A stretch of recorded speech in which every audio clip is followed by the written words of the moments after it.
And good evening and welcome to a special edition of Hannity's America, Obama and Friends, the history of radicalism. Now tonight, we are bringing you an entire hour of Barack Obama's questionable relationships. Now we'll have exclusive information never revealed before about his ties to controversial people and radical groups. Now first on the rundown, Barack Obama and his mysterious college years. Barack Obama is said to be a great speaker. Tonight I speak to you not as a candidate for president, a politician with impressive oratory skills. And that's what I intend to do. But there's one thing the articulate and well-spoken presidential candidate is mum about, and that's his college years. Now we know he spent 2 years studying in California at Occidental College, about which he told Newsweek magazine, quote, "The 2 years I spent there were a dead end." Then he moved on to New York and Columbia University, and that's where the roadblock begins. It seems he's gone to great lengths to keep his college years a secret. One of the few details that Obama mentions about his time in New York is his roommate, a Pakistani he calls Sadiq in his book. He was dabbling in cocaine at the time he was living with Obama. Siddiqui maintains that they did not do drugs together. Obama has admitted that he, too, dabbled in drugs. I spent the last 2 years of high school in a daze, drank beer heavily, and tried drugs enthusiastically. But he says he stopped shortly after his father's death. Now, Fox News tracked down Sadiq, whose real name turned out to be Sehol Siddiqui, but he refused to talk to us. David Bossie of Citizens United believes that when it comes to answering questions involving his controversial past, for Obama, it's business as usual. Barack Obama definitely has something to hide. Many believe it was during these formative college years that his radical beliefs and relationships began. Barack Obama and Barack Obama's campaign will not release any information on his time at Columbia or Harvard, and will not allow Columbia or Harvard to release any information. So we're really dealing with, with very limited information. Even the Obama-friendly New York Times has reported that, quote, Obama declined repeated requests to talk about his New York years, release his Columbia transcript, or identify even a single fellow student, co-worker, roommate, or friend from those years. One of the most sought-after pieces from Obama's college past is his senior thesis. Try and find that, and you'll come up with the same thing. Nothing. No one has found a copy of it. We have not been able to uncover it, and we've actually put ads in newspapers trying to find it. So why wouldn't Obama want us to see his thesis? The title of his senior thesis was Soviet Nuclear Disarmament in 1983, at the height of the Cold War. At the time, the very time President Reagan was putting forth policies of peace through strength.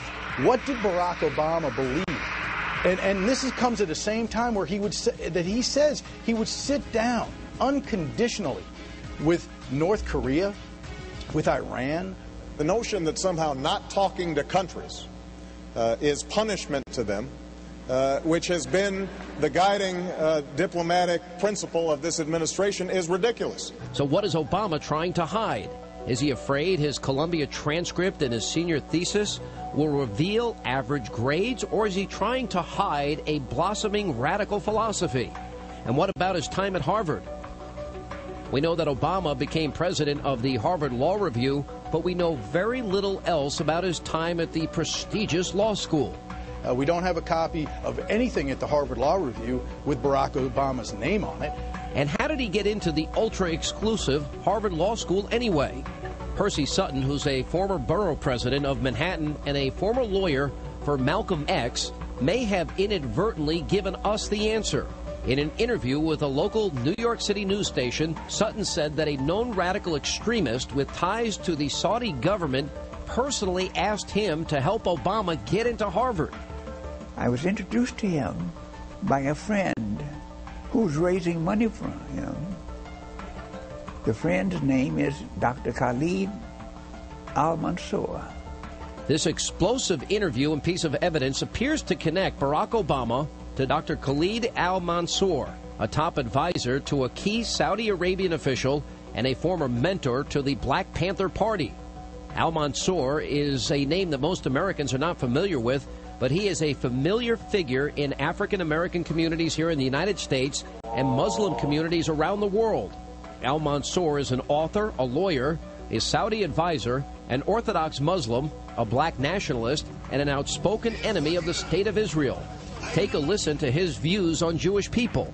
But the white Jews took over Judaism, and they are the ones who are saying, we want Jerusalem. We want Samaria. We want the Arab land. And they say, when you ask them, why do you want them? They say, God gave it to us. That's a lie.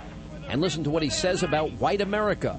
So white people don't feel bad. Whatever you do to them, they deserve it. God wants you to do it. And that's where you cut off the nose, cut off the ears, take flesh out of their body. Don't worry. God wants you to do that.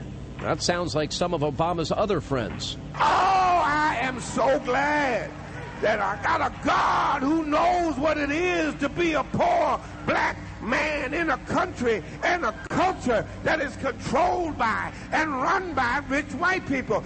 Before entering Harvard, Obama worked briefly as a community organizer for the Chicago-based Gamaliel Foundation, which is founded on the principles of the radical socialist Saul Alinsky, considered by many to be the godfather of community organizing.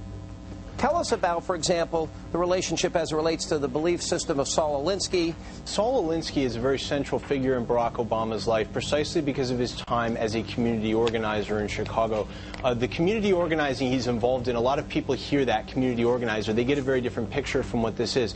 If you read Alinsky's Rules for Radicals and Reveille for Radicals, what you find is a philosophy that's very calculating. How can I manipulate people into following a certain course of action that I want them to take? That is that's the underlying philosophy here. This is a formative time in his life.